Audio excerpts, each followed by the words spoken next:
This podcast is a member of the Voices of Wrestling Podcasting Network. Visit voicesofwrestling.com to hear the rest of our great podcasts, as well as show reviews, columns, opinions, and updates across the world of wrestling.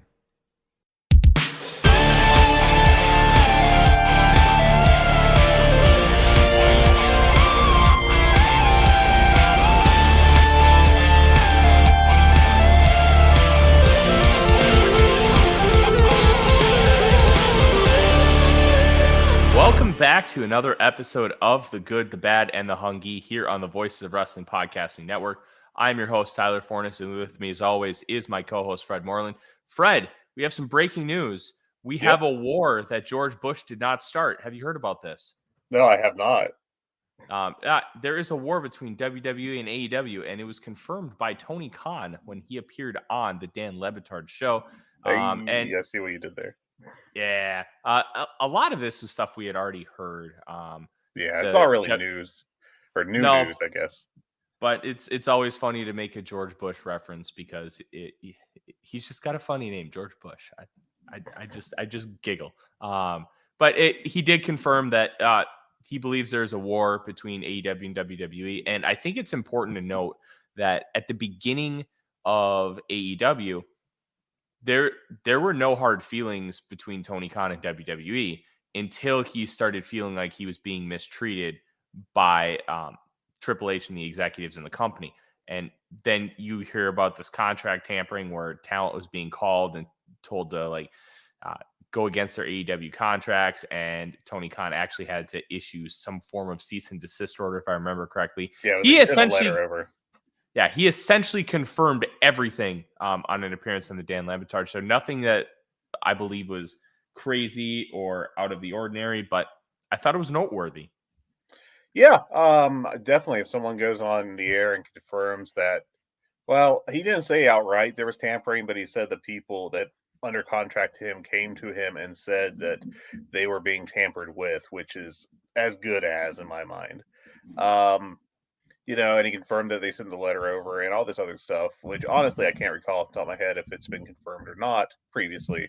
But it's still, the Dan Le Batard's a pretty damn big show, and to go on there to confirm that all this stuff has happened is certainly noteworthy, I think.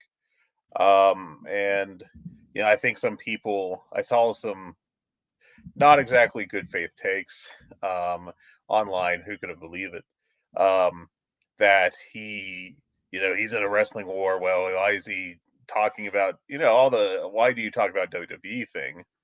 That's such a common one. And they are in a war. I don't think AEW wanted to be in a war. They just wanted to do their show and move on. But WWE obviously has always been a company that wanted to ensure a monopoly for themselves, whether it be in America or if you look at what they did over in the UK when they had their super hot indie scene in 2018, and WWE started NXT UK specifically to counter the launch of everyone's favorite television show, the revived World of Sport, which was very successful. Please don't look that up. Honestly, they could have done nothing and they would have been fine over there. But instead they signed a bunch of guys to low dollar contracts, and well, that's all beside the point. So we got ourselves Tony Khan talking about a war. And that is somewhat noteworthy in itself.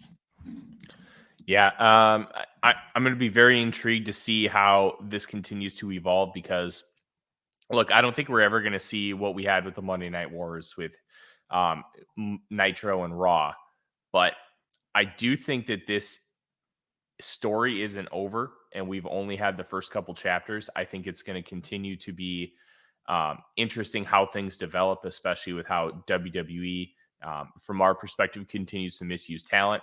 And then Tony Khan isn't an angel himself. There has been a lot of talent frustration in the AEW locker room.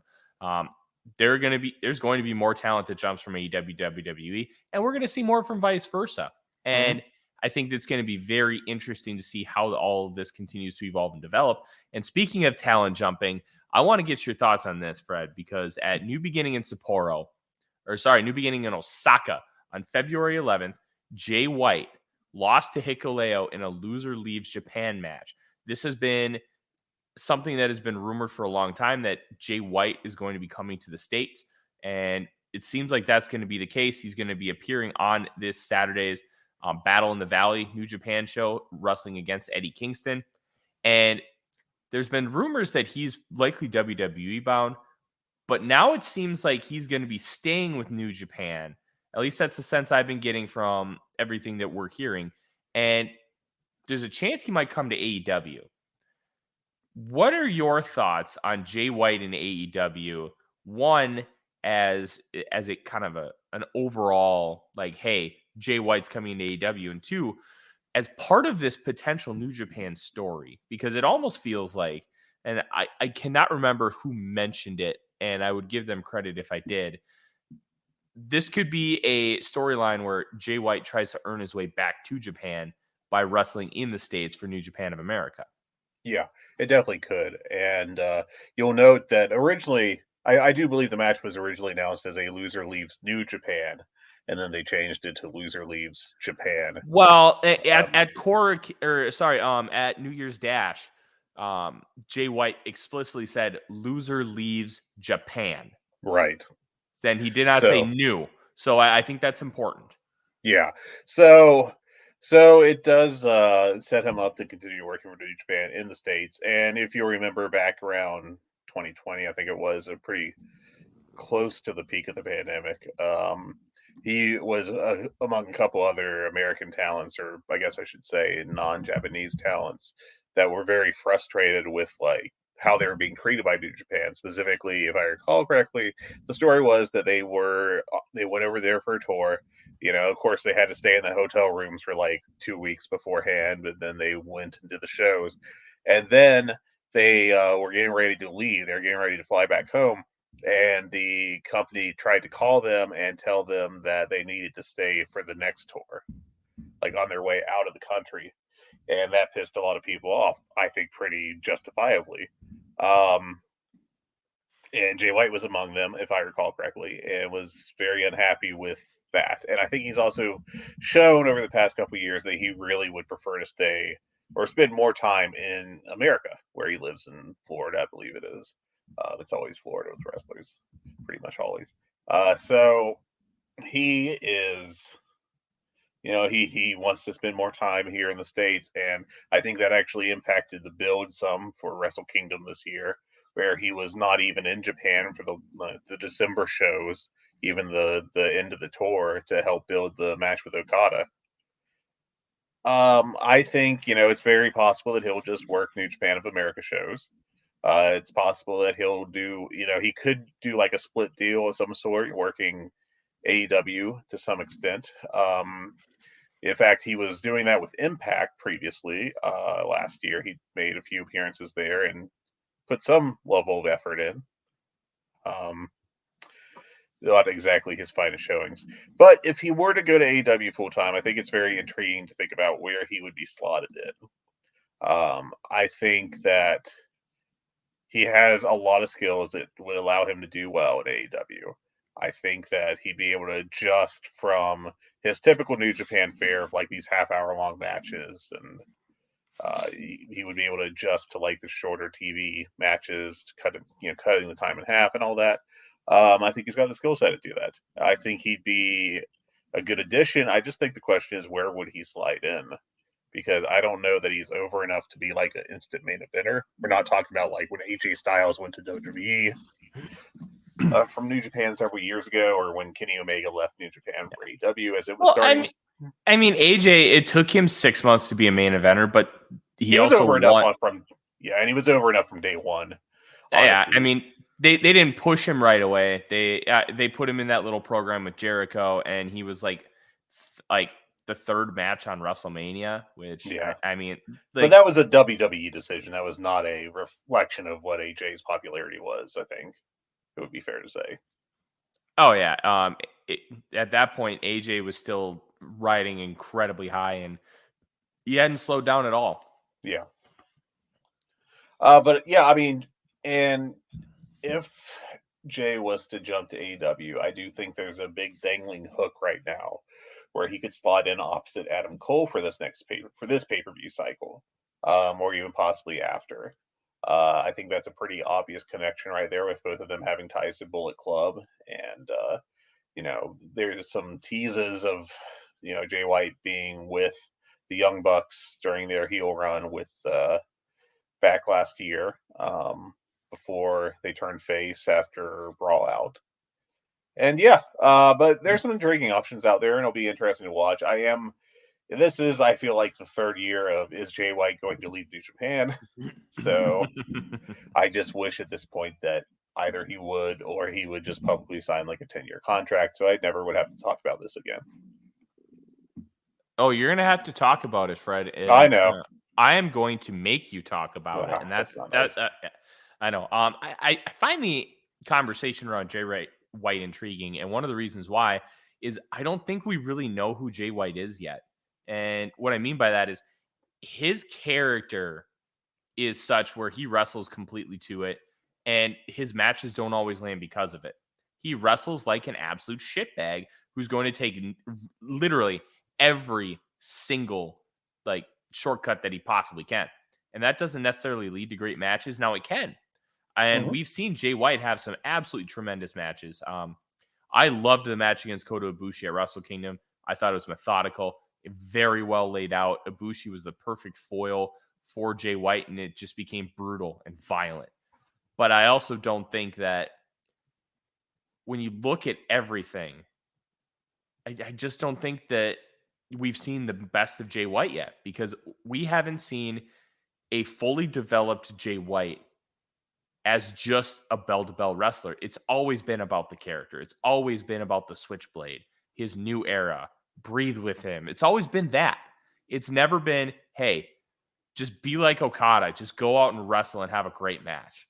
We haven't seen that because he's always wrestled so much of the character. So what happens when you strip away the Switchblade? What happens when he has to have that babyface turn? I don't think we're really going to see anything close to the peak of Jay White until we completely strip away what his character is and let him be him as far as a bell-to-bell worker. When we see that, that's when we're going to know what Jay White really is. And all this discussion like, oh, I hate him, he's boring. Look, I get it. But that's the character. That's not necessarily what the peak bell-to-bell worker is, because we truly haven't seen that yet. Even the match against Okada at Madison Square Garden, where he dropped the title, that was like a 4.5, 4 3/4 star match. But he worked it to the character. It was not a bell-to-bell style match, but it worked for the story. You had Jay White, who beat him at Wrestle Kingdom. Okada stripped off the pants and went back to the trunks. And it was like the end of like a mini redemption arc for Okada. Mm-hmm. And it was a quick first title reign for Jay White. But it was a character worked match. It was not I'm just going to go bell to bell and have a great wrestling match. I want to see that before I make any true assumptions about Jay White. And I really think that if he were to come to AEW, I think a babyface run would probably be his best bet. I don't know if they would bring him in as a babyface or how quickly that would happen, because this company could use another heel or two, especially outside of the main event picture. Now, we did just have the return of Christian last night on Dynamite, which we'll end up talking about. But I want to see what Jay White can be stripped away from the Switchblade character. And I would love to have him in AEW for that fact, because fuck, Jay White was built for American television wrestling. You drop him into 1984 Memphis, Jay White would be the biggest star. Yeah, he obviously has a lot of talent. And I think maybe you're shortchanging him slightly in terms of match quality. Like I really liked his match with Okada. I thought that was like a 4.5 star match. But you're right in that sometimes he lets the storyline get in the way of having a good match. But sometimes that's what's called for. So there's that too. But yeah, I mean, and he's just turned 30. Like I think he's now only 30. Like he's got lots of mileage left on him. But he's been doing the same act since 2018, since he initially turned heel and joined Bullet Club from Chaos against Okada. And he needs a change of pace. He needs to change things up some, and hopefully he does that regardless of where he is. It's going to be fascinating to see what ends up happening and evolving with the course of the Switchblade, Jay White, and I have a feeling he's not done with New Japan. I just get the sense of watching those post-match comments and how things have evolved over the last few days since he lost to Hikuleo that we haven't seen the last of Jay White in New Japan in Japan. That's going to be very interesting to watch. Speaking of New Japan, I'm very intrigued to see how things are going to work out with Honor Club and Ring of Honor because they have their tapings next weekend, the 25th and 26th. They're going to be taping the night of the Saturday, the 25th, and then Sunday night, the 26th. And in between those two tapings, they're going to be taping dark as well. The tapings are going to be in Orlando, Florida. They're billing them as the first ever Ring of Honor TV tapings, which I find hilarious because Ring of Honor did TV tapings all the time. But this is first ever in Tony Khan's Ring of Honor, so I kind of get it. I think it's going to be very interesting how they structure these. It's going to be very interesting what the crowd looks like because, look, we understand that this is a Tony Khan wrestling promotion. We understand that Ring of Honor is going to be thought of as, hey, this is like AEW adjacent, but it's not AEW. How will the AEW fans handle Ring of Honor as a true second promotion? We know that they've done well as far as, hey, the first pay-per-view sold out relatively well down at WrestleMania weekend in Dallas. But that was kind of viewed as like a one-off show. We didn't know if Ring of Honor was going to become anything more than that. And then you had Death Before Dishonor in July. That sold really well. And then Final Battle sold really well. All of those, even though they were Ring of Honor branded, they had a sense of, hey, this is still a Tony Khan promotion. This is still AEW. Now Ring of Honor is going to be Ring of Honor. How is this fan base going to handle that? Are we going to see a lot of translation? Are we going to see not as much as we thought? How is it going to be perceived? And I think these TV tapings are really going to tell a story, Fred, of what this fan base really thinks of Ring of Honor. Yeah, and it's going to be very interesting to watch. Let's see here. I'm pulling something up right now. So basically, AEW pay-per-views have typically recently been around, what was it, 150,000? Is that right? Mm-hmm. All right, so let's look here. So Death Before Dishonor did about, looks like Meltzer reported, that's the wrong show. What was I always forget the damn show names. Supercard of Honor, right? No, that's not right. What is the December Ring of Honor show? Final Battle. Final Battle. Thank you. God bless it. I'm such an idiot. Well, I have Death Before Dishonor before me, which was about 36,000. And it looks like that what I can easily find for Final Battle that about 25,000, 30,000 above that. So I assume that for pay-per-views, that's probably going to stay constant, I think, if they have big matches and can advertise them a little bit on AEW TV. But the question is, so you've got like 25, 30,000 people willing to pay for a pay-per-view every 3 or 4 months. And I think it's at $40, right? Yeah, I think so. But how many of those people are going to be willing to spend $10 a month on Honor Club? And I don't know if we'll ever find that out because, the big issue is that typically with streaming numbers, we don't get that information. We don't get subscriber counts for even really, or watch, I guess, head counts for most things on streaming services. And, and streaming services do love to do their sign up for a free month so we can inflate our subscriber count right before our stock report to our investors. Yeah, but I don't know. I mean, it's an interesting thing for Ring of Honor.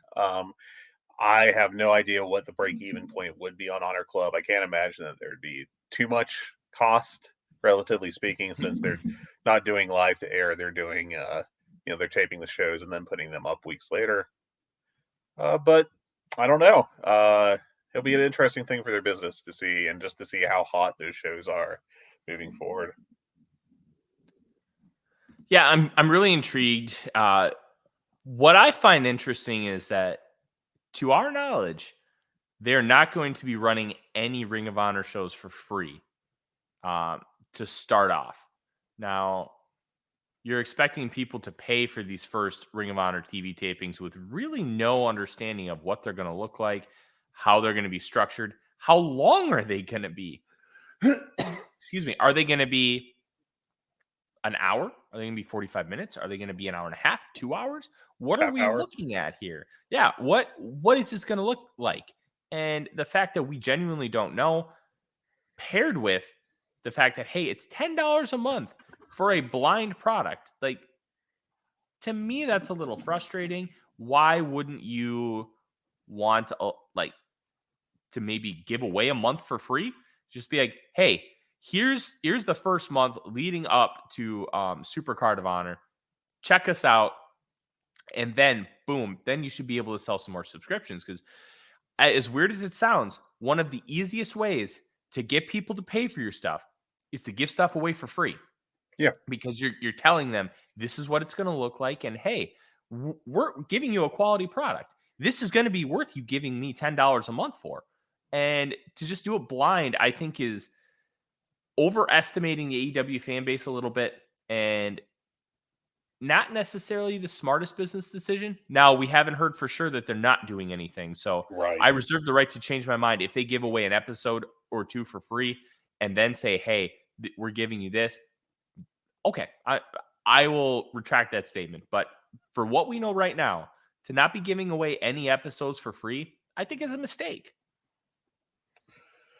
Yeah, I would certainly assume that they do something. Maybe they'll do a simulcast to YouTube, or a couple days later they'll put one of the first episodes up on YouTube and show off like what that is. You know, they could even replace an episode of Dark with one of the episodes of Ring of Honor TV. But you know, there's just a lot of questions flying around this right now, and it'll be interesting to see where it goes. I'm very interested to see where it goes. And Ring of Honor is going to be something that we talk about consistently on this show because everything intertwines. And speaking of intertwining, we had the return of Thunder Rosa, but it wasn't necessarily in the way that we expected. Thunder Rosa, Fightful had reported with her that there was a backstage meeting last week about her return, and she has joined the Spanish announce team. Now, it also sounds like, Fred, that she has not been fully cleared for in-ring action, which is one of the reasons why she's returning in this capacity. I'm going to be honest. I'm a little surprised that she's back in any capacity, considering how things appeared to have gone down, how many bad words were said. But this is also the pro wrestling business. Yes. Everybody's a fucking carny.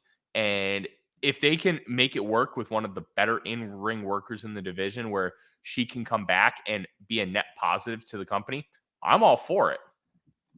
Yeah, I mean, she would definitely provide valuable depth and be a high-level star for them.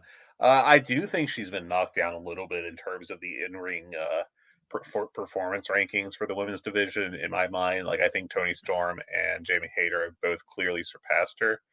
And let's be honest, Thunder Rosa's title reign wasn't exactly, the halcyon days of the division.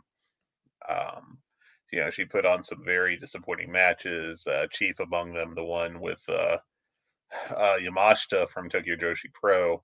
They had a very good match in Japan, and then Yamashita came over to the U.S., and it was very disappointing. But, I mean, it's very intriguing. I think Rosa definitely still has value to AEW, and I'm glad for both sides that she's coming back because I think she'll do well in AEW, and she could, there's a couple intriguing options. Maybe she'll be pulled into whatever this NWO-esque invasion angle is, or maybe she'll be the one to knock off Jade Cargill. It's both of those are pretty obvious hooks for her, and intriguing options are on the table. Yeah. We're going to talk a lot about the women's division in this show because, boy, were there a lot of things to talk about. And then we have one last bit of news. Esquire Middle East interviewed Paul Rudd, and they asked him about Orange Cassidy, which I didn't realize this, but I should have. The Orange Cassidy character was inspired by Rudd's character from Wet Hot American Summer. Rudd came away basically excited about it, but there wasn't a whole lot from the interview.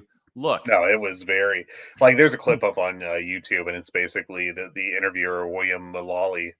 I hope I got that last name correct. Basically saying to Paul Rudd, "Hey, are you aware of Orange Cassidy?" And Paul Rudd saying, "No, what? No, that's cool. I should have known that." yeah, That's it. you know, especially when you talk about how Tony Khan seems to be obsessed with these B-list celebrities being on his television and making them focal points of different segments, angles, and matches. Paul Rudd coming out with Orange Cassidy on a pay-per-view would be fucking cool. And I think Like, Rudd would do it. Yeah. I just get that vibe off him. I think he'd be like, "Oh, that sounds weird and cool. I'll do that." This is the guy who, whenever he had a promoting thing on Conan O'Brien, would always insist instead that they play a clip from this awful movie called Mac and Me, which was one of the best bits in late night history. Like he did it for Oh, that 20 was years. I'm tremendous. not even joking. I know what you're talking about. It's phenomenal. Yeah. I love it. So don't rule it out. That would be cool as hell. But yeah, this, like really, we're stretching for news this week. It was a quiet week, which I can't really complain about. But this was worth mentioning just because Rudd's got a big movie coming out, even though I've heard some not so great things about film quality. But hey, what can you do? It's Marvel in 2023. It's a Marvel movie. It's either going to be, hey, this is really fun, or it's going to be bad. Like, yeah. Look, I'm not a big Marvel guy. I think they're fun, but there are so many people that talk about them. Like, Marvel people are like WWE fans talking about Bloodline, saying, "Oh, it's Emmy worthy. Oh, it's the greatest thing in the world." No, you're watching a Marvel movie, dude. Like, it's fine. It's good to very good. It's not Shawshank Redemption. It's not Citizen Kane. Let's pump the brakes a little bit. So, yeah, I'm going to get people mad at me, so I'm going to end up stopping that rant. But let's talk about this Dynamite, Fred. Sure. Yeah, because I could definitely go on about Marvelization cinema. But yeah, we had ourselves a Dynamite, and boy, this sure was a show of television where people wrestled sometimes. This was like a really good episode of Raw. Was it? I don't know if it was a really good episode. No, a really good episode of Monday Night Raw. It was I don't know if it qualifies as that. It's like a 5 out of 10 show. And it is a 5 out of 10 show. Let's talk about it overall, though. I mean, do you want to skip like the segment by segment thing and just go through and talk about things? Because I got to talk. I think we got to talk about the main event first. Yes, I want to talk about this and how much I absolutely hated it. So the whole point of this storyline, Fred, is you have Tony Storm and Britt Baker at odds with each other, and we have this weird female NWO thing, which is not coming across cool at all. It's coming across corny. It's coming across stupid, and then you have Ruby Soho in the middle. What side is she gonna pick? She's not really an AEW original, but she doesn't feel like she fits in with the outsiders. It's building up to this crescendo where you feel like this is not necessarily supposed to be a great match, but it's supposed to be delivering some sort of angle. It's a story advancement match is the way it was worked. And the only real advancement you got is Ruby Soho was eyeing the AEW women's title when she's standing in the middle of Jamie Hayter and Saraya, but it felt like they were building a Hayter versus Saraya match for the pay-per-view. Yeah. The only cool spot in this match was Saraya spray painting Tony Storm's ass with an L, and then she delivered whatever she calls that the hip attack. The hip attack in the corner. Yeah. That was funny. I thought that was really good considering they'd been using the green spray paint. But at the same time, it's like, man, this still sucks. There's the talent in this match was very good. Tony Storm, in my opinion, is the best women's worker in this company. Britt Baker, most charismatic woman on the roster, much improved. Ruby Soho, your mileage may vary on her, but at the end of the day, she's a very solid hand. And I think Soho's been doing well in the ring since she came back from that broken nose. No, I agree. But at her worst, she's a very solid hand, and she's not going to do anything disastrous to get anybody hurt in the ring, or she's not going to have like massive botches. Look, she's in a completely different class from someone like Madison Rayne. So you have Yes. 3 very capable women's workers. This could have easily been a 4-star match. This could have easily been a 4-star match. And I don't think that's insane to say. I think that should have been what we expected. Like, hey, just go in there and work. This was like a 2.5-star special. It was That's so literally what I rated it. It was 2.5. It's so disappointing to see what kind of talent was in the ring, the potential for storyline build, the potential to have a really hot angle coming off of this, considering how much of a dud this Tony Storm Saraya stuff has been. And then you get nothing. You get absolutely nothing. Why in the world are we putting this as a main event if, 1, it's not going to deliver, and 2, you're not going to advance the story? Fred, what are we doing here? This should have been like the 5th or 6th segment of the show instead of the main event. I thought we covered this pretty well on Rampage, where there was a big brawl after I think Ruby Soho had a match. And Soho looked, like Baker was brawling with Saraya and stuff, and like Soho just stood in the ring, and it makes Soho look kind of like a geek, and it's not good. I mean, there's ways you could sell the Soho isn't sure which side she should join, storyline that don't make her look bad, but here we are. They didn't, and she kind of looks like a dork. Honestly, if you really wanted to establish Soho as like a lone wolf character, she should have just laid out both Hayter and Saraya, or Storm and Baker after the match. She should have just hit her finisher on both of them and then walk out while everyone like looks at her angrily.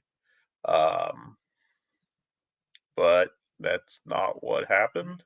Well, I mean, her just yelling "shut up" at people isn't going to put asses in seats. But that's what we got instead, and this kind of sucked. It was a big disappointment. The match under-delivered, and the angle was kind of non-existent. You know what really frustrates me about this whole thing, Fred? Why in the world is Britt Baker getting beat here? Why? Like, if you're talking about Ruby Soho getting the title match at Revolution, okay, I can understand that. You beat Britt Baker, so then you get to face her best friend, Jamie Hayter. Okay, that at least has some cohesiveness to it. It gets you from point A to point B. It's a little bit of a roundabout, but it's not crazy. It's not absurd. Why are you beating Britt Baker here? You can still get Ruby Soho to Jamie Hayter in another way. Like, I hate this. It was a banana peel finish. It wasn't. I don't think it really hurt Baker by these stretches. Well, I think the win for Ruby was a banana peel. The loss for Britt wasn't, because Britt got kerplunked and Tony Storm got thrown out and Soho got the pin. It looked a little like a roll up. She stacked her. But It wasn't like Baker was fighting to get out. She was done. Yeah. Like, this was a legit loss. I think Tony Khan is the best American booker in quite some time. Like, you're talking like the peak era of like Jim Cornette, Gabe Sapolsky, Ring of Honor, where we've really felt like there was a better American professional wrestling booker. But stuff like this just drives me bonkers. Like, what are we doing? This whole thing, and unless he's got some plan, and this is just a holding pattern for Mercedes Moné to walk into the company after Battle in the Valley, like, this fucking sucks. And we could be doing so much better with these talented women. And I hate it. I absolutely hate it. Yeah, it was very disappointing as far as the angle advancement and a mediocre match. And I don't know. I mean, I guess we'll see where it goes from here. But like, I'm not saying that I'm excited to see where things go from here way. I'm excited to see where things go from here for the sole fact that, hey, this could be so much fucking better. And it's, quite frankly, Fred, it's just not. Like, you know what this feels like? This feels like Eric Bischoff trying to recreate the NWO for the umpteenth time in TNA. That's what this feels like to me. I don't have a problem with AEW doing these two women are from the other company. No. I have no problem with that in a vacuum. Right. It's how they're going about it. It feels like it feels like another NWO reboot, except very poorly done. It's not great so far, I don't think. Not great at all. But let's move on. I think I could yell about this for, I don't know, another 45 minutes, but Do you want to yell we have some more? I mean, I don't have like super strong thoughts on this. I don't think it was great by any stretch. I don't think the match was a disaster. The match was absolutely fine. It was an underperformance. There were no botches, but it wasn't interesting. It wasn't interesting. I was bored by it. And that was not the only time on the show that I was Let's bored. talk more about being bored. Okay. I was bored, and honestly, I kind of blame a little bit on the crowd. This crowd was not into this show from the start. Now, I'm not going to say that they were given like, T-bone steak here in terms of show quality. They were given like a McDonald's hamburger. It's edible. You probably won't shit yourself. But they were not into this show at all. Their reactions were bland throughout, even for the good stuff.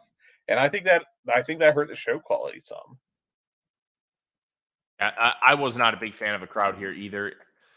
I can't recall the last time AEW had a crowd that was this low key. Now, when I go to a wrestling show, I'm not a yeller. I just sit there and watch it, and I enjoy it. But I'm not like a guy that screams usually.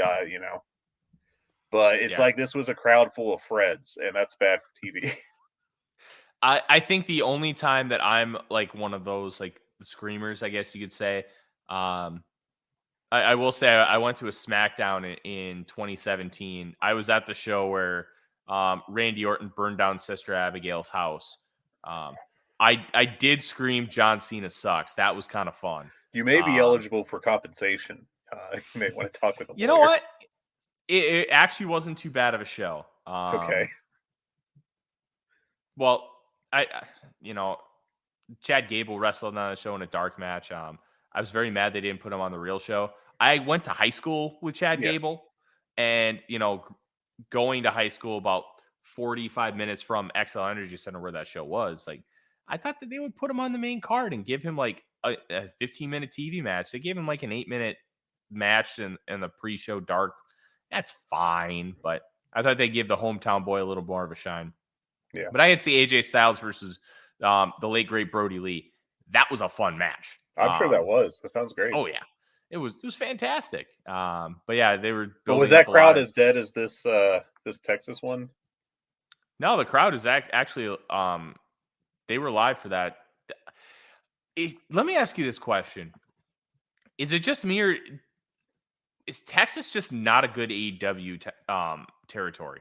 Oh, I'm sure. Because I feel like we've talked about Texas as being a bad crowd before.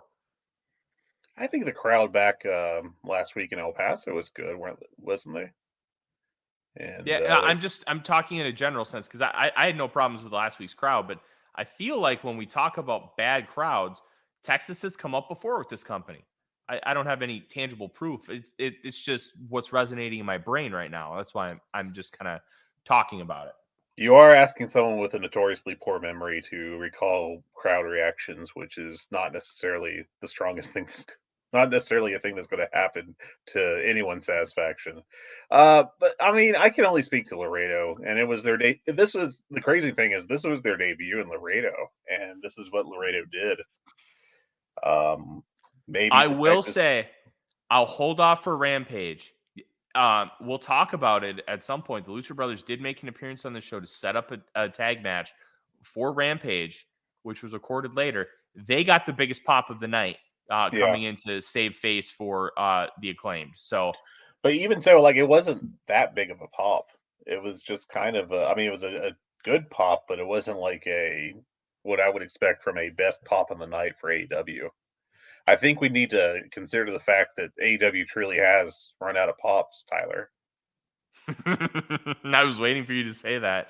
I'm ashamed it took me this long to get to it, but. Well, I think that's a very fair point because we're at a point with this company where they're going to stop getting the benefit of the doubt a lot of the time because I think they're past that really, but yeah, I thought they've been past it for a while, but I also think that a lot of the AEW fan base and the hardcores, they're not speaking up enough about stuff like this. I saw multiple tweets saying like, "Oh, AEW fans are trying to convince me that this show last night was really good," and I just don't think we're quite there yet. I mean, you also have to I don't think. consider that. Go ahead. Oh, I was just going to say, you also have to consider that, this is a very partisan discussion. The way that wrestling conversations go online with regards to AEW versus WWE, and people will choose their side and they will stand, unfortunately. And I think that the AEW hardcores are honestly probably kind of afraid that AEW will go away, if it has a bad show, because I think we all remember what happened with TNA, where they just were never good and never were able to put together a solid show. Yeah, it's interesting. Yeah. I think that AEW kind of lost its innocence with Brawl Out, really, because before that, there was some issues. It was clear that there were issues with like CM Punk and other people in the company being just, especially Adam Page, being unhappy with each other, and issues with Thunder Rosa. But it felt like those were just like, well, these things happen in wrestling, and then Brawl Out happened, and like it was a very public and ugly scene. And I think it actually did hurt the company a little bit. More so the promo that CM Punk cut than the actual fight backstage. But I don't know. I mean, it's AEW is fine right now. Like, their numbers are fine. They're putting on solid numbers, especially with Dynamite. Rampage has slipped pretty bad from where it was at its high point. But I think Dynamite's still doing strong. Their pay-per-views are strong. I think their ticket sales are still like pretty good. They're down some, I think, but they're still solid. So I think that some of these discussions about, well, they're the number 2 company in a wrestling war, presumes that means that they're going to die, and they're not, or that they're going to become what Impact did after they left Spike, which they aren't. Their numbers are too strong for them to not get picked up by someone if Warner Brothers Discovery decides to not give them money. Because Warner Brothers Discovery's their thing right now really appears to be, we don't want to give anyone money. I don't know how that'll impact negotiations, but that's a big question, of course, when that happens, when AEW is up for renewal. But I don't know. I think it's just a very interesting conversation to have about where AEW is right now. And like AEW just coming off like weeks and weeks of just fantastic television.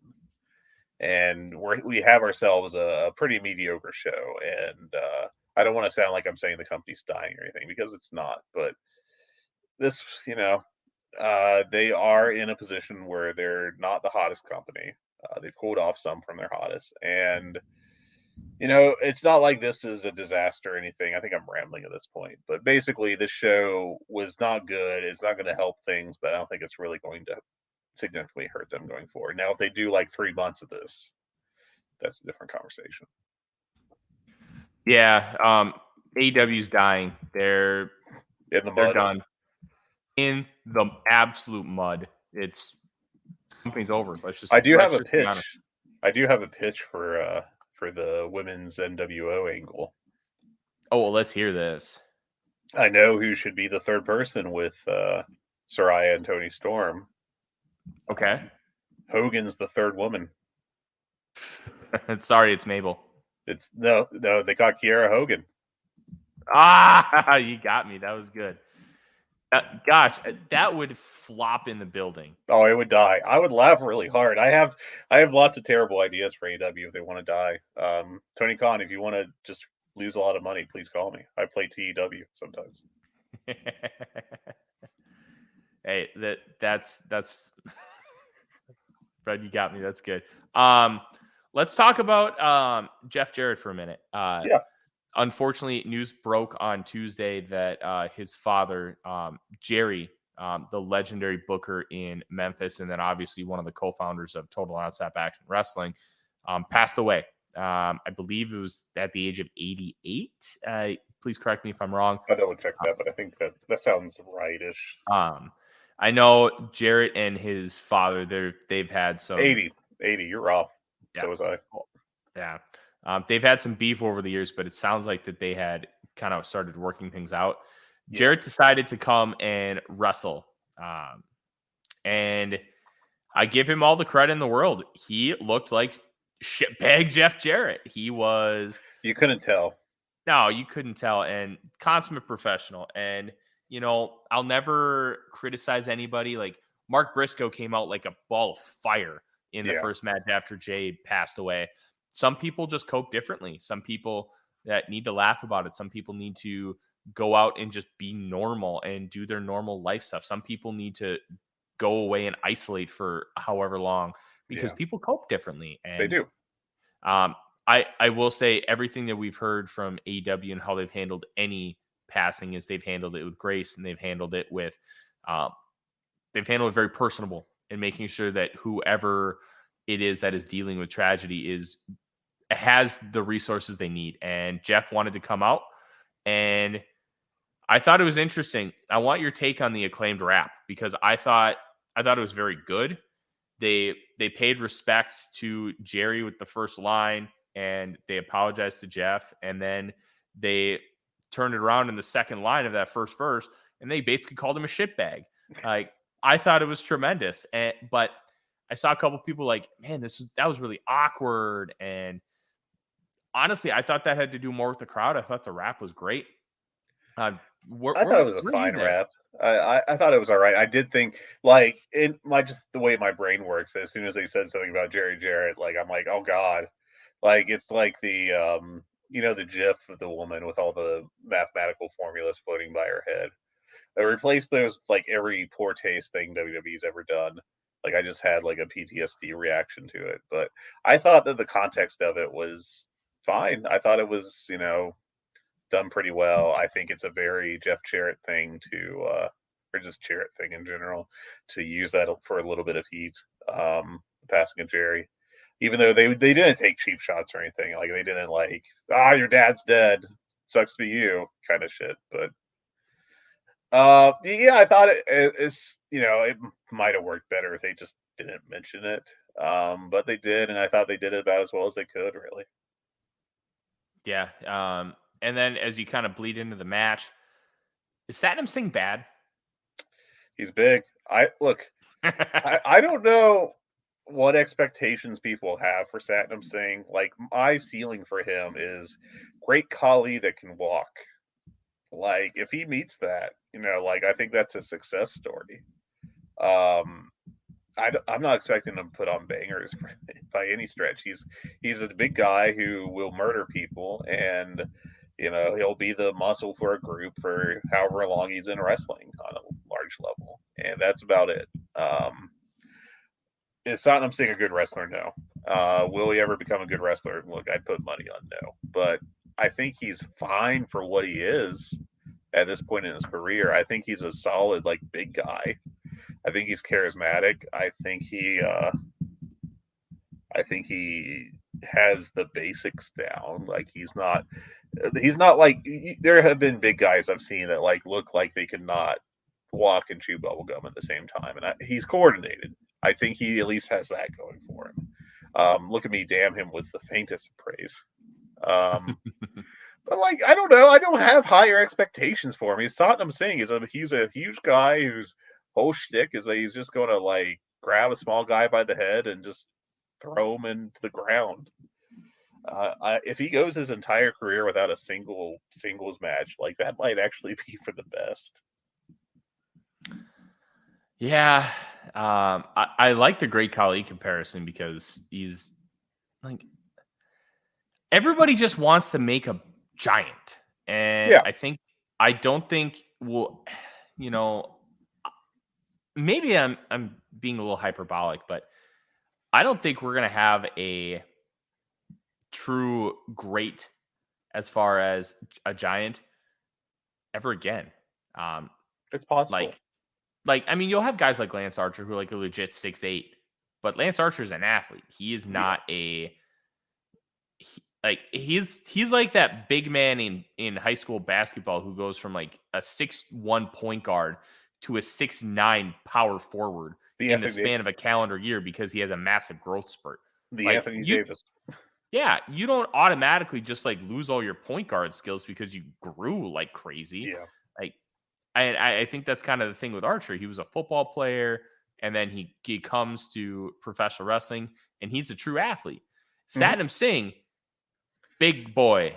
And I don't see him being like that tremendous athlete, or if he was at one point, because I'll be honest, I never watched his basketball career. He was obviously drafted, which, I mean, with a late second round pick, you're essentially throwing darts. And that's why a lot of teams will throw them at foreign players, because you can stash them overseas. And if they're ever good, then you sign them. If they're ever not, then it's whatever. It's a very calculated risk that NBA teams will take in the second round, because after pick 40, a lot of those picks just don't really have much value. No, they don't. Basketball is a very weird sport. Football, you can get quality players in like round 4, round 5 in the draft. They'll be vital to building your team. In the NBA, like back end of the first round guys can really suck, and they really don't do much for your team at all. So it's just a very weird dichotomy. So like I don't take any stock in the fact that he was an NBA draft pick out of India. You should give him some credit. I mean, look, no, I think it means he's at a certain athletic level, but that doesn't mean he's any kind of special athlete as far as being able to transition into professional wrestling. He's just 7'3". Like, well, I don't see anything that's special about him other than, he big boy. Like the Giant from WCW, that was not only an attraction, but he could actually work a little bit. And then you obviously saw it. We can talk about the Big Show all day. The only person who should have ever been allowed to book the Big Show is Paul Heyman. Yeah. But I just don't see us ever being able to get back to having that kind of giant and it being truly successful as an in-ring performer. It's just hard to see right now. It is, because wrestling is so based around match quality right now. But I also think that we should see right now that there are acts that are over because of match quality. In AEW, I think the most obvious example is Danhausen. Danhausen is not exactly Bret Hart in the ring, but he's figured out a way to get himself over. Now, not obviously suggesting that we get Danhausen, Satnam Singh as Danhausen too, although I would laugh. But again, that's a thing that would make me laugh and would be a bad booking decision. I mean, like Bray Wyatt is over with a certain segment of the WWE audience, a pretty sizable one, I guess. There's a lot of intrigue about him coming back, and he is not a good worker. But I mean, I think the Singh is like a respectable athlete. It's like, I remember a video of, I think it was Brian Scalabrine, who was a bench warmer for the Celtics when they won their title back about 15 years ago. And, he always got made fun of for being like the worst player on that team and not really being a good NBA player. But there was footage of him going to like a pickup game and just roasting everyone, because end of the bench NBA guys are just supreme athletes still. It's just that when you get to the NBA, it's like the 1% of the 1%. And that's not what Satnam Singh is, but Satnam Singh is like that top 1 or 2% athletically in the country that's good enough to get looked at by the NBA and to play some in the NBA. And I think that says some stuff right there. Yeah, I preseason NBA, but still. Look, anybody who played in the NBA can kick the best person at a YMCA's ass in basketball. So like they're just they're on a different level on the court, but as a professional wrestler, I have not seen it yet, but I am willing to change my opinion with new information. Now let's move towards this MJF segment, Fred. Yeah. Because I just want to say this 8-man tag sucked. I didn't like it. Yeah. It was like a WWE house show, like a mid-card match where the guys are like, well, we have fulfilled our contractual obligation to show up, and we're going to do a bunch of comedy, and then we're going to do a sloppy finisher sequence on the way out. Billy Gunn and Jeff Jarrett did not look good tonight. I thought they actually looked worse than Singh, but that's just me. Let me ask you this then. Does Jay Lethal have the coolest move combination from a professional wrestler who's not cool at all? Like, his moveset rocks. Jay Lethal does cool stuff sometimes, and he is very much a dork. And he's And I somehow think that boring. he's been slotted perfectly. He is Mr. 3.5 stars. He will, at this point in his career, he will put on like matches that make you go, that was pretty good. Yeah. And I think When he is could he going do to that. stop doing the lethal combination? Or not the lethal combination, lethal injection, because eventually dude's about to be 40. Like, Yeah. you can't be doing handsprings like that forever, buddy. I don't know, man. I mean, it's Jay Lethal is I think he's well overachieved though in AEW. I mean, I think that his act with Sanjay Dutt has been a lot better than I ever thought it was going to be. Him and Jeff Jarrett need to make a tag team run, a legit tag team run. Oh, I was actually getting ready to say I don't know I ever want to see him and Jarrett hold belts or anything, but I didn't say necessarily they have to hold belts, but we're going to talk about this. You know what? Fuck it. We'll hold off on the MJF. We have questions this week, Fred. Oh, we have questions? Our good friend, I put a call for questions last night in the Discord. I haven't been on the Discord yesterday. And we have a couple questions, but this one is kind of perfect because we're talking about the tag team titles. Spontaneous asks, have the trios titles lapped the tag titles after the best of 7 series versus the end of the Acclaimed run? Like, there feels like a big quality difference. And I think the conversation with talking about Lethal and Jarrett making a tag team run, like, has some merit with this question, which is why I bring it up. I think they've lapped them, and I don't necessarily think it's anything due to the fault of the tag team belts themselves. There just isn't a glut of tag teams right now, and the Elite are arguably the most over individuals in this company. Maybe. There's a couple I would look at, like maybe Moxley instead.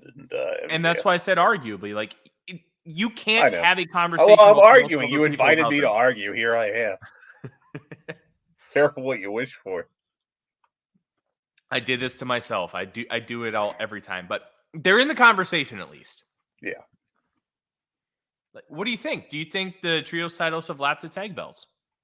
Well, I would hold off on judgment because I mean we've had basically 2 storylines with the trios belts, which have been Death Triangle against Best Friends, and then Death Triangle against the Young Bucks.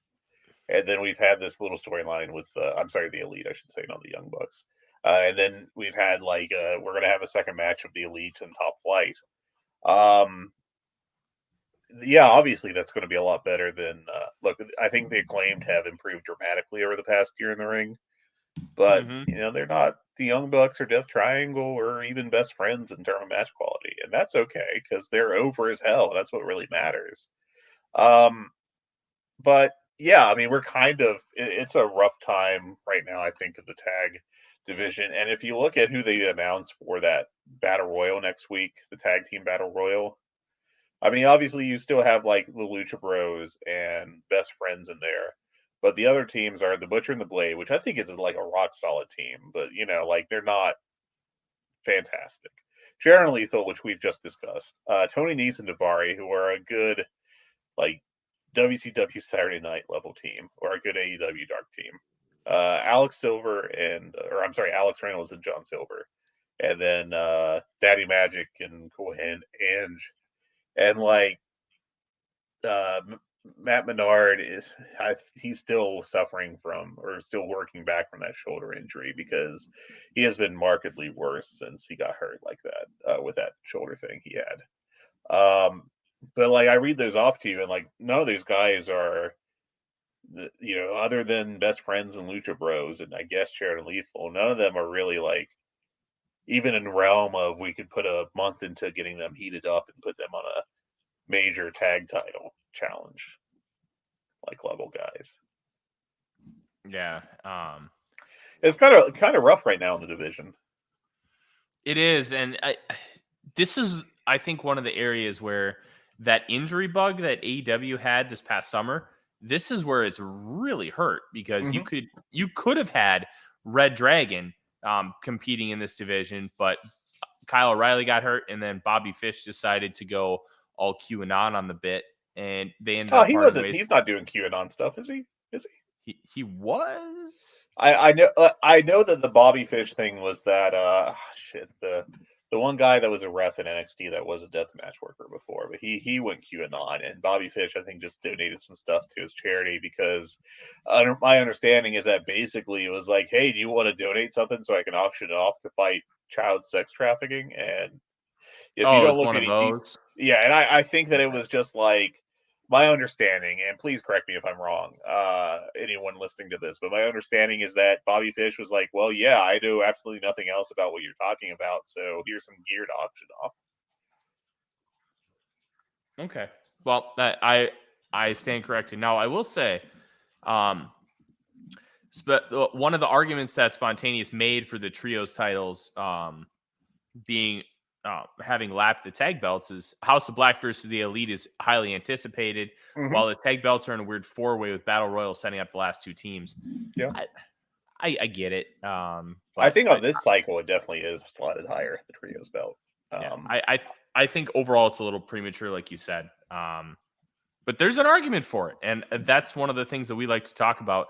And another thing we like to talk about is MJF contractually required to appear in Laredo, Texas. Which, look, you really think MJF's going to want to go to Laredo, Texas? Hell no. Like I thought in this instance it was perfect because Yeah, it made MJF sense. MJF only wants to go to big towns, like towns that he believes matter, and Like Laredo Lexington, would not be Kentucky. on that list. He Yes, just like had an Lexington, obligation somewhere Kentucky. else, I'm sure. Yeah. As my dog just gives a big stretch and is now prancing around the living room, excited about not sleeping. Look, this was a very interesting segment. He brings out Christopher Daniels, and he apparently has given Christopher Daniels a lot of money to shit talk Bryan Danielson.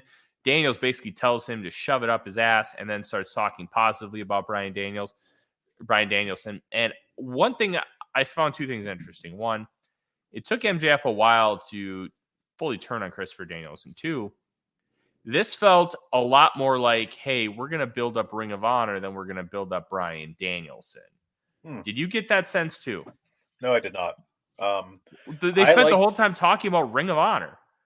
Well, they were building the connection between Daniels and Danielson, so you would know why it mattered that Daniels was out there, and why MJF would go to him to pay him off to shit talk Bryan Danielson because they have a long history together. It's kind of like with Mr. Not Good at His Job, Ace Steel. Boy, that was not a good time professionally for him. But him coming out with CM Punk, like he had to explain that he trained CM Punk, and like I think the announcers did that in between gaps in his promo on that relatively famous F-bomb dropping promo he did. And here, I think Daniels doing it himself makes sense because Daniels is a hell of a promo. Like he's always been a really good promo his entire career, more or less. And I don't know. I like the structure of this segment. I like the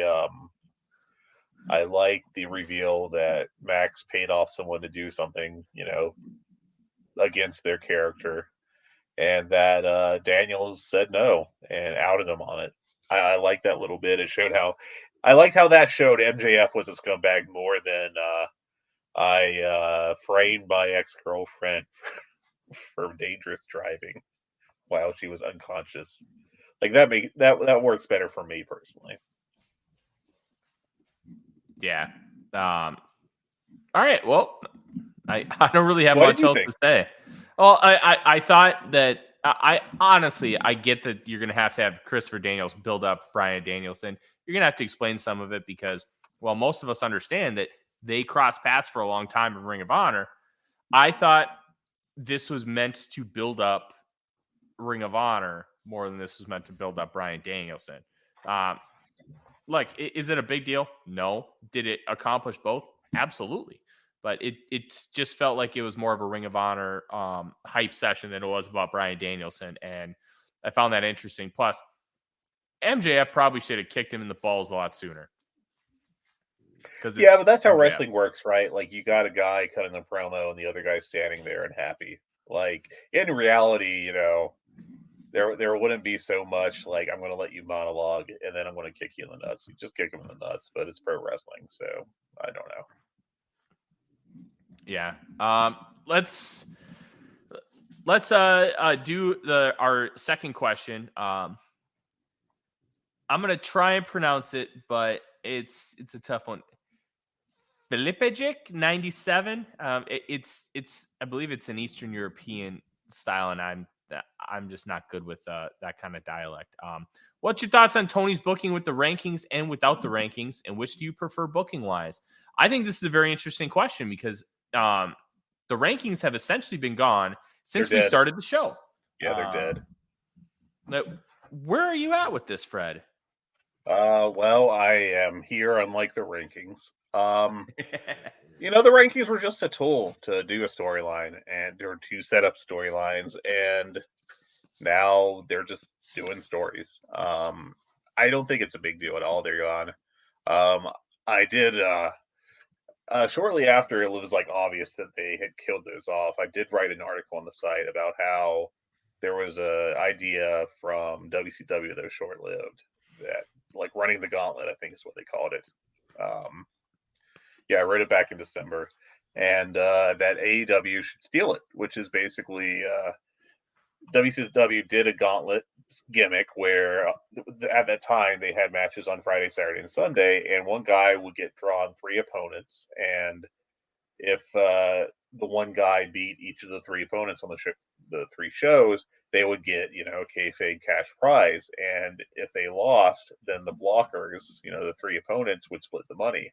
And like that's the kind of idea that I think would work really well, especially with Rampage, because on Rampage it just feels like you're doing not quite squash matches, but like star against mid-carder matches every week to help make the stars look better. And I think at least you would have a storyline reason for the star to beat the obvious mid-carder. The rankings kind of provided that too. But I think just having extra justification of some sort can help with booking, can help make things feel more logical. And I think that, AEW doesn't have to do the rankings, but I do think that having something like the rankings to call upon to help justify or to help build booking decisions is a useful tool to have. But I don't think that by any stretch you need to have a weekly top 5. Yeah. Here's my take on the rankings. They can bring them back at any time. They can just pop up. Like, I think the rankings are good in a vacuum, but it also cripples your booking a little bit where you have to book specifically around the rankings and just having them like in the back of your mind without actually presenting them on live television, I think is a benefit to Tony Khan to not like blatantly have them consistently. He could pull them out and be like, oh, hey, we're going to have like a 5-way match between the top 5 contenders and then list them in order. And there you go. You can use the rankings. I think you could always just say someone's like the number 1 contender or say someone, oh, you're only number 3 on the rankings and not have a public facing list. That's always an option. Mm-hmm. Yeah, absolutely. I think that's a net benefit. But I don't think it's necessarily a big deal. I don't think that not using the rankings has hurt the product at all. Yeah. I'm going to set you up here, Fred, and then I got to let my doggy out because he's going bananas by the door. Okay. Wardlow sitting down with Jim Ross. What did you think of how Wardlow kind of set up his future ENT title match with Samoa Joe? It wasn't anything we had seen from Wardlow prior to this. I liked that segment, and I thought Wardlow did a fantastic job. I think that, the first half of it was kind of just there. Like, it was just a typical, we're doing a sit down. Jim Ross is doing a softball question for you. But then once he hit the personal stuff, I thought Wardlow had probably the best promo of his career. Not that he's cutting them on a weekly basis or anything. But I thought he did a really good job. And I actually liked this turn, or not turn, that's not the appropriate term here, but this next step in the storyline where Wardlow made it very personal made it clear how personal it was. And it gave greater context to some things. Like before, it just looked like Samoa Joe cutting his his shitty little ponytail off was kind of just a random heel thing now gave it meaning, and that's good. I think it would have had more impact if he did it in the reverse order. The fans would have known the importance of Wardlow's shitty little ponytail, and Joe cutting it off would have got much more heat at the time, and it would have really kind of elevated the storyline. But yeah, I mean, I thought Wardlow did a great job. I thought that everything after he started talking about his personal life really made it great, and he got good fire on that promo, and I thought that he did a great job. So I liked it quite a bit. Me too. I really liked how they linked everything together. Everything makes sense. Yeah, it was great. It logically made a lot of sense, and that was cool. I didn't have an issue with the backwards way of getting around it, but I just think it would have worked a little better, but it was just, it's not a problem. It's just, in hindsight, maybe if you did it in reverse, it would have worked a little, just a touch better. Let's explore this, because I disagree. Yeah. I think it works better this way, because why would Wardlow in wrestling canon or kayfabe talk about the fact that he grew out his long hair because his dad passed away from cancer? Oh, you just have the... Okay, go ahead. I'm sorry. I don't want to... Why, obviously there's a way to do it, but I can't see a reason why Wardlow would have talked about that or wanted to talk about it or how that would come up. And I think it was almost better in retrospect, the fact that he talked about it after, because it's giving a rationale to why there was that frustration still built up, and why this next match is going to have even more juice. I think it was better that it was in reverse order. I mean, I think it just would have flowed a little better in the other direction, and all it really would have took was just being like, okay, and this week we're having a sit-down interview with Warjo, and JR just asks him some questions, and it naturally comes up as part of that segment. I think that's all it would have took. It's not like they had to rewrite, a whole year of storylines or anything. It just would have been a little quick thing there in December or so, November. Okay. I don't agree, but I totally get where you're coming from. Yeah. I don't think this is a situation where either one of us is necessarily right. No, I just think it would have been just a preference thing. Slightly better, that's all. And that's, just my preference on it. Yeah. Couple more things we should tackle before we kind of wrap things up. Sure. Mark Briscoe is all elite. Yes, he is. It's one, really cool, and two, God, I hate it. It shouldn't have happened this way, but I'm very glad that it, Mark Briscoe is going to be a featured act with AEW and probably Ring of Honor as well. I just wish that it would have happened under a different set of circumstances, and we would have been able to see the Briscoes in AEW, because that would have been a tremendous addition to the tag team ranks. It's just seeing it is it. I mean, look, everybody's mileage is going to vary on how much the passing of Jay Briscoe had on them, just from a both personal and fan perspective. But it just, I just have this sense of just disappointment that we just didn't get more. And yeah. And it really does. But I'm very excited to see what the potential of Mark Briscoe, even though everybody will still remember his brother and love what he was able to do as a professional wrestler, I think not having his brother wrestling while he's on this singles run, I think we could see some of the best stuff of Mark Briscoe's career, because he's going to be looked at as more of a solo than he's going to be compared to his brother. Because there's not going to be a real time comparison. Like when Jay was the world champion in Ring of Honor, Mark Briscoe's going for the TV title, and you always would see a 1-to-1 comparison because they were wrestling on the same shows in the same company. Yeah, it's a natural thing. But you do that with tag team partners all the time. But now it's going to be just Mark wrestling, and I think people are going to have a much more open perspective because they're only going to see Mark wrestle, and I'm excited to see what he can do.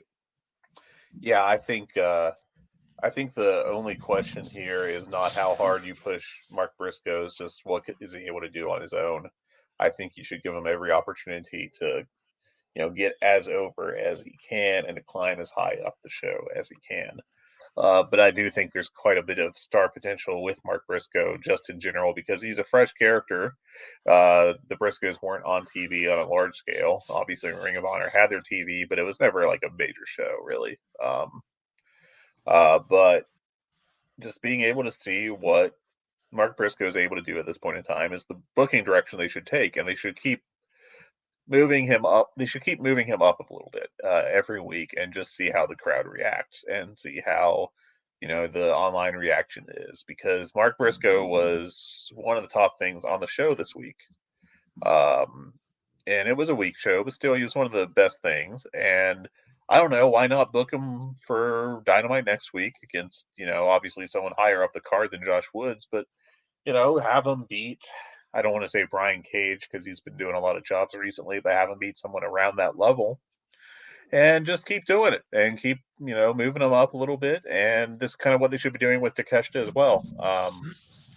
Just keep having them get wins and look good and keep beating guys that are air quotes bigger stars than them and keep moving up the card and then just see what comes of it. Yeah, I'm really excited to see how Mark is going to adapt as just a solo singles wrestler. I think this could be very interesting. I'm trying to think if there's anything else that we need to get to. This Adam Cole sit down with Renee Paquette. Sure, yeah. Cole keeps talking about how brutal his concussion was, and I'm starting to get really concerned that it's reality and not kayfabe. It was very bad for him, from what Meltzer said for a while there. I think the stuff he talked about, how like he would have a hard time being in a car without vomiting. I think that was legit. I think that was absolutely what was going on with him, from what I've read. And that doesn't mean that he can't recover. I think he is recovered from it, but it's scary. I mean, it was a scary concussion. He had a bad one. I'm glad he's doing better now, though. And, I mean, look at Bryan Danielson. Bryan Danielson had some serious concussion and neck injuries, and he was able to recover and get back to working regularly. I don't think that Adam Cole would be on TV right now if he was not able to go eventually in the ring. And I think they're just kind of building it up and probably going to set up a match with him from someone he'll, clearly will be able to beat at the pay-per-view to get him going. Or do you think it's a Jay White, a big name? That's a possibility. I can't rule that out. I guess we'll see with it. The worst thing I do on a podcast, I've realized, is that I'll just be like, I don't know what's going to happen, but that's a possibility. And I know that's kind of crappy. I'm not good at hot takes. I'm not going to guarantee it's going to be a Jay White thing because I don't know. I don't think that's the right thing to do. But I think that's a definite possibility. It could very much be Jay White in a big angle. I just, I don't know who they're going to set Adam Cole up opposite, but I do think that, we'll be seeing him wrestle in his first match back on the pay-per-view. I think that makes a lot of sense. Yeah. I'm intrigued to see how they book Adam Cole. Last thing I think we should talk about, the Jungle Boy, Jack Perry, defeated Brian Cage in a fun little match. It was nothing special, but the important part was the post-match is Jungle Boy is going back up the ramp. Christian's music hits. He comes out with the sling. Well, he pulls the sling off, and it looks like he's back. I feel like this is too soon because we're talking about 5 months away from tricep surgery. But that's about the timetable, I do believe. Let me pull up. I'm actually working on a injury database. And I have an article I'm hoping I'll be able to finish before the guy I'm writing about comes back from injury. But Christian Cage tore his triceps back in, I think it was on August 3rd, about there. So that would be 6 months. And that is within the recovery time frame, if I'm not mistaken. All right. So Well, yeah, I don't think he's rushing back by any stretch. Plus, he's not in a match yet. And in fact, Matt Cardona tore I think both his triceps and biceps, or possibly one or the other. I think that was kind of vague. Back in May, and he was wrestling in August. So I don't know if that was a partial tear situation or what, but yeah, I think Cage coming back at this point, Christian, is right on schedule. Well, all right. You know what? I've been wrong before. I'll be wrong again. Maybe. We'll see. But I liked the Cage return. I thought it was a great little shitty heel thing he did with the mace or pepper spray or whatever it was supposed to be. And I liked it a lot. Christian Cage was doing fantastic work before he was injured, and I think he's going to pick right up from that. Do you think that Edge is coming to AEW? Do you believe those rumors? We'll see. I think last time the thing was that Tony Khan didn't meet his asking price, if I'm not mistaken. Am I misremembering that, Tyler? Is that what the story was? Here's what I remember. AEW had offered Edge a contract, but Edge wanted to give Vince the chance to match it because of everything Vince had done for him in his career. One of those kind of deals where, sure, yeah, he was going to take the AEW deal if WWE didn't match it, and WWE did, so he went back. Okay. I would be very interested in an Edge and Christian kind of reunion tour because, one, they can both work. And as much as Edge was a dud in WWE, I think if you present him in the right light with guidance from Tony Khan, I think you can get a solid mid-card act. And I think that they could have a really fun tag team title run because they would add depth to the division. They're both very competent to great workers, depending on the night. They're smart workers, too. Yeah, and it would be a great add to the roster. I don't think Edge is any kind of true needle mover, but if you can strengthen up the mid-card with what this company already has, I think it would be a huge win for AEW. Now, as long as the money's right, you don't want to pay this guy $10 million a year to come in and be an upper mid-carder. But I think you pair him with Christian, you do the nostalgia, people love the nostalgia, and they could have a legit good run. I'm going to say something and then I'm going to ask you something.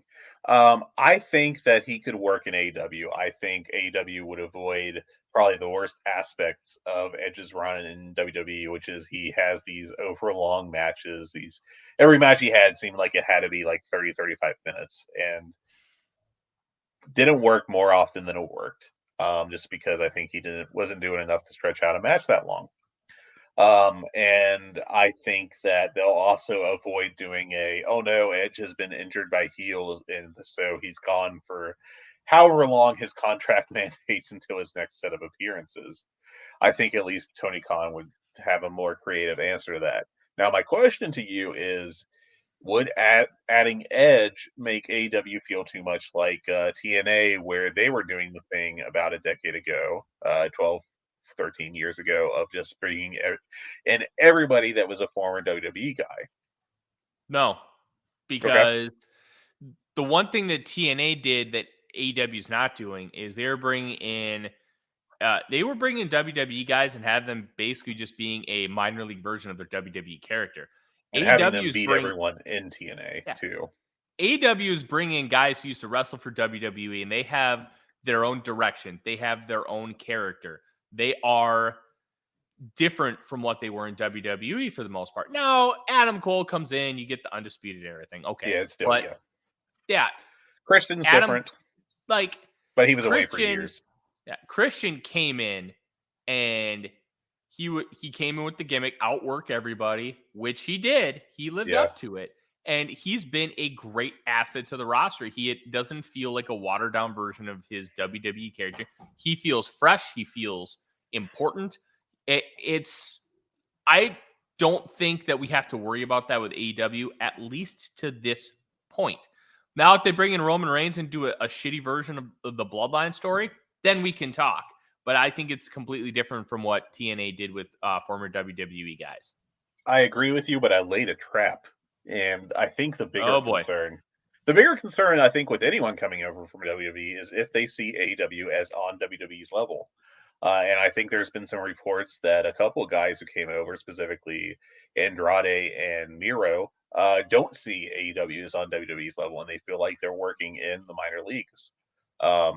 If Edge comes in, or anyone at this point from WWE comes in, they need to have the Jon Moxley perspective that this is a major opportunity, and I can not only reshape my career, but I can shape the wrestling landscape by being a major star for this big company. And I think that, arguably, based upon what people have said, that's what Miro feels. Does not feel that. He feels differently. He feels like he's stuck in a minor league company. And I think Andrade felt the same way. And so they've got to make sure that Edge, if they're going to consider bringing him in, they've got to make sure that Edge will consider AEW like a major promotion to work for.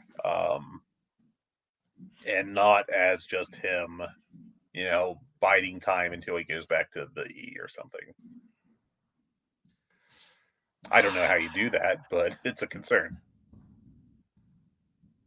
Oh, I think you're always going to have those people who think AEW is a minor league. I just think it's inevitable because WWE has been the industry leader for, I don't know, 40 years. You're not just going to be able to flippy do that overnight. Right. I think the one thing that where I kind of will push back a little bit is, even though you have a couple jabronis who are saying, hey, yeah, these guys are minor league. Well, they're not running on the same budgets. They're growing. They're in their infancy as far as what their business is. You have to understand that you're not going to have all the little nuances. Catering isn't going to be filet mignons every night. You may have to have sirloin sandwiches. There's going to be differences. There's going to be things that you just have to understand that it's not going to be equal because they're not. But at the same time, I think it's also a little unfair to call them hey, a true minor leagues or even something that we should really take seriously, because we also know that Andrade's wife, Charlotte, is in WWE, and I think Miro is more unhappy with this push than anything, which I totally don't blame him for, because that man should be on TV all the time. And well, remember the reporting was that he was offered basically the Ethan Page spot in building up Ricky Starks, and Miro said no. You could argue if that was the correct call or not, but he did say no, apparently. And you know what? That's fine. He has every right to say no. He does. But I just think this whole minor league thing is it's whatever. Now, if you get everybody talking like that, then I think we have some kind of real issue. But you look at the sets, you look at the buildings they run. Now, they're not always running 18,000 seat basketball arenas. They run some of them, and they sell pretty well at a lot of them. But you look at the set, you look at the lighting, you look at the production. Now, production has had a couple snafus here and there, but what about the presentation screams minor league to you? Oh no! Look! I'm not defending the minor league take, but I'm saying no. But my question for you is, they have this minor league take. I don't think it's a logical viewpoint, but I think that some people are so ingrained to see WWE as the only major show in town that if they are not working in WWE, they're unhappy, especially if they've been there before. And I think that's part of the issue with Miro and part of the issue with Andrade. And I think that it's important for AEW to maintain a happy backstage, and to do that, they have to avoid having people come in that they devote a lot of resources to and then say, I'm stuck here in this shitty promotion, which eventually happened with Andrade and eventually happened with Miro. Mm-hmm. Yeah, I mean, that's two guys who were pushed as mid-carders in their first company, and they were hoping to come here and become main eventers right away. It didn't happen. And, I think it's more sour grapes than anything, but I also have not spoken personally to either guy, so I can't say with any form of certainty. That's just kind of my take on it. We do have one last thing we have to talk about. I was wrong. Record that because that won't happen often. Hangman Page versus Kip Sabian.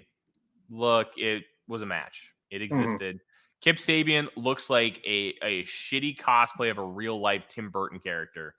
And it's Kip Sabian. Who cares? But what happened after the match is what matters. You have, as Hangman is celebrating at the Blackpool Combat Club, come out, and there's some words between Moxley and Hangman. And Hangman basically calls him out for Revolution, saying, hey, I lost by a banana peel win. You aren't going to be happy with a banana peel win. This ain't over. Let's finish this at Revolution.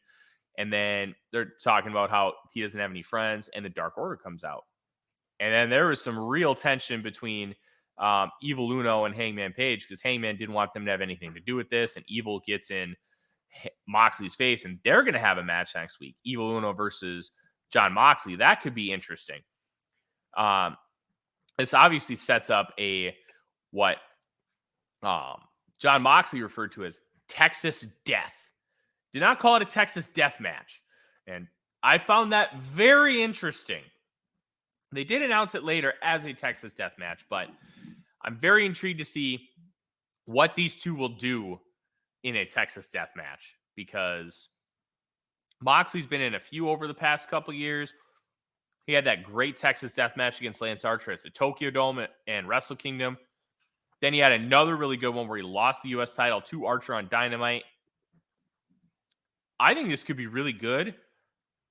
I kind of wish it wasn't a Texas Death match. I wish they would have gone a different route with it. They don't have to do an exploding barbed wire death match, but I think I would have been more satisfied if they did some kind of gimmick cage match where they just have like Lockdown. They had the top of the cage drop and had a bunch of weapons. Like, put a bunch of weapons in it, like attach it to like an extra high cage or some shit, because these guys aren't going to jump off the top of it. They're going to beat the living piss out of each other. I wish they would have gone a route like that instead of the Texas Death match, but I really, really can't complain. I'm assuming they're not going to do the gimmick where like the ref stands over the downed Page or Moxley and you go 1, 2. I'm hoping that they're not going to do that. Like throughout the match, like do it 18 times. I guess we'll see, but that is those kind of matches suck. But yeah, I mean, if it's what I assume it's going to be, which is a very hard hitting match where they aren't like doing it WWE style, it'll be a great match. Yeah. And I thought that Evil Uno was actually very good in this segment. I thought he did a good job of staying up for himself. He's going to get murdered next week. It'll be enjoyable. But man, granted, we've already talked about how this was a rough crowd, but I thought that Dark Order got no reaction whatsoever coming out. They are just dead in the water, 100%. And like a year ago, they would have got a pretty good pop coming out. Yeah. It just feels like they've been away for too long, and they were never super over to begin with. So I mean, they were super over, but they weren't like major stars. I suppose that's the better way to put it. They were never major stars. Yeah. But that's pretty much it for Dynamite. Rampage. I want to touch on one more thing before we wrap up Dynamite, which is we got some spooky bullshit in that the Elite segment where they're cutting the promo backstage with Top Flight. There was a visual glitch, and it turns out that if you froze that for the little bit of the glitch to happen, you got an image of the House of Black. House of Black are now hackers. They're leads. I hope that from now on the spooky House of Black promos are just in lead speak. Another terrible idea I have. I want none of these to actually happen, by the way. But yes, that would sure as hell be a thing. What are your thoughts on this happening with the House of Black, and were you aware of it actually? Because looking from how you reacted visually, I'm not sure that you knew that happened. No, that's kind of dope though. You like it? Look, it's a fucking screenshot, like a still image picture. Like, it's not spooky bullshit per se. And no, it could be, but it doesn't have to be. Like, nah, let's let's let it play out. Okay. I It don't is going think to set this up an is. awesome match with the Elite and House of Black. I will say that much. God, give that to me. I wouldn't be shocked if we get something on Rampage this week that sets that up, because why else would Top Flight and AR Fox get another shot at the titles? It feels like we're getting something with House of Black here. But Rampage this past week, I watched the show. It was Well, fine. that was a nothing happening show. It felt like a waste of time, but I didn't waste my time. Like, I didn't have to watch it, but I don't feel like it was. I mean, should have been doing something else the whole hour. It was a solid show, like a 6 out of 10, but that's what Rampages have been for too long. And they had that little bit where the shows were better with Moxley, and then they kind of stopped doing that. And now we've just got, whatever. We're back to the B show kind of thing. And I wanted to touch on that just as a general sense. I think it's just back to being a B show, and it's very run-of-the-mill TV, and that's kind of annoying. But, hey, here we are. Yeah. This week on Rampage looks like it's got a pretty solid card. I thought we had it written down. I was wrong. Yeah, I forgot to put that in there because I'm smart. Well, let me see if I can pull it up real fast. Yeah, so you got Young Bucks in the Elite, I keep saying it, in the Top Flight team. You've got Daniel Garcia and Ricky Starks. That could be really good. It could. Dustin Rhodes, Swerve Strickland, which could be good. I hope that they put on a good show. And then I think Jake Cargill is doing a TBS title defense for 51-0. I am the most exciting part, obviously. Yeah, woohoo. Overall, we've got 2 more Dynamites before 2 more Dynamites, 3 more Rampages before AEW's Revolution at the Chase Center in San Francisco. Look, I feel like every time we come up to an AEW pay-per-view, it gets a little stagnant right before. And we're in that point right now. It's a little stagnant. But I don't think it's a bad setup. I don't think we're in some kind of dangerous territory. Next week, we'll probably end up pushing this thing a lot higher. And I'm excited to see it. Yeah, I think that next week will. I can't imagine it not being a better show than what this was, the Dynamite. Rampage has some promise this week, and hopefully it'll deliver on that promise. I do think Rampage needs to change up its format because it has really fallen hard into the opening hot match, squash, mid-card match, and then the secondary match. That structure needs to be shaken up significantly. Because it's just really paint by numbers booking for Rampage, and I think that's a little bit of the problem. That's my take. Yeah. We'll see. Yeah. We'll see. We'll see what happens, but it's not going to happen this week from what I can tell. Mm-hmm. Yeah. Fred, any final thoughts before we get out of here? Not really. This was kind of a crappy show. Very mediocre. The only things there's not even anything I'd say is a strong recommend off of it. I think we didn't even talk about the Moxley and Claudio against Roosh and Preston Vance match, but that was probably the best one on the show. It was just a very solid match. And then I like the Mark Briscoe match more than it probably deserves, but that's because it's Mark Briscoe right now. Yeah. I'll be honest, I was incredibly disappointed with the Texas Tornado tag. I thought that could have been way better than it was. And I thought so felt too. Really let down. Yeah, it was not as good as it could have been, but it was still like 3 3/4. It was like, yeah, if you have time, check this out, but it's not like must see by any stretch. You know what? Match I would love to book. Roosh versus John Moxley, hair versus hair in Arena, Mexico. That would be wild. That would be fun. Or Roosh Danielson in that same spot, same step. That would be great too. Yeah. I think those would be fantastic. But would you say anything on this show is must watch? No. Okay, there you go.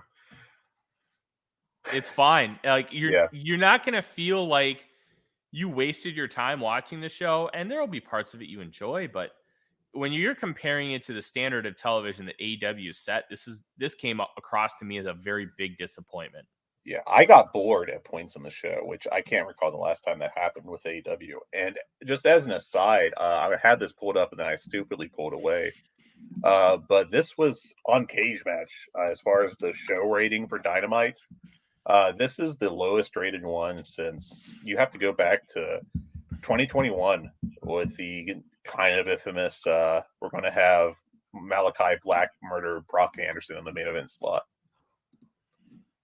You have to go back to that Dynamite for a lower show rating on Cage Match. Woof. Yeah. That's gnarly. But that's Dynamite, and you will find us back here next week, hopefully talking about a much better show. Until then, you can follow me on Twitter at @TheRealForno and all of my work regarding the NFL Draft and Minnesota Vikings at The Vikings Wire. You can follow Fred at Fragrant Wrestling with an R, not a W, because Ted Turner is better than Vince McMahon. And you can find us on Twitter at GoodBadHungee. You can email us at hungeepod@gmail.com. You can also talk to us on the Voice of Wrestling Discord, where we answered the questions that people had for us live on the show. And we will continue to do that as you ask them.